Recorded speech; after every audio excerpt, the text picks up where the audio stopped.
Chers membres d'Église et chers amis, bonjour. Paul nous dit dans sa lettre aux Romains, au chapitre 8 et au verset 26, « L'Esprit vient au secours de notre faiblesse, car nous ne savons pas ce qu'il convient de demander dans nos prières, mais l'Esprit lui-même intercède par des soupirs inexprimables. » C'est l'histoire d'un chrétien qui se retrouve en panne de voiture, seul en pleine nuit, dans un lieu désert. Il fait si noir qu'il est dans l'incapacité de se déplacer, même en marchant. Alors il prie, il crie vers son Père pour trouver le secours dont il a besoin. Et alors descend du ciel un vélo. Mais notre chrétien se met en colère contre Dieu, car s'il ne peut pas marcher tant la nuit est profonde, comment pourrait-il pédaler ?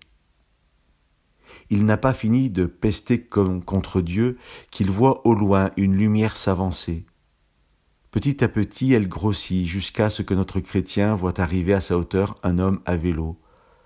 Tant que celui-ci pédalait, le vélo éclairait sa route.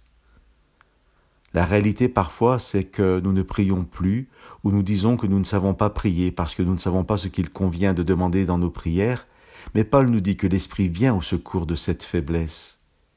Il ne dit pas qu'il vient au secours quand nous sommes faibles. Il dit que nous sommes faibles, mais que l'Esprit le sait et veut nous aider. Ne pas prier parce qu'on se sent faible, et qu'on ne sait pas comment faire ou quoi dire, revient à vouloir de la lumière sans monter sur le vélo et commencer à pédaler. L'Esprit intercède par des soupirs inexprimables.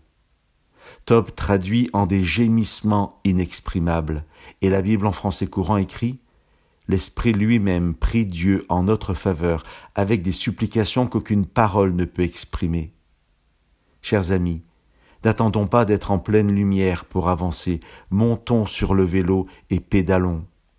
Si nous nous sentons impuissants, découragés, si nous pensons être dans les ténèbres, prions, et l'Esprit éclairera notre chemin. Il sondera nos cœurs et fera monter au Père ce que nous nous sentons incapables d'exprimer. Que Dieu vous bénisse.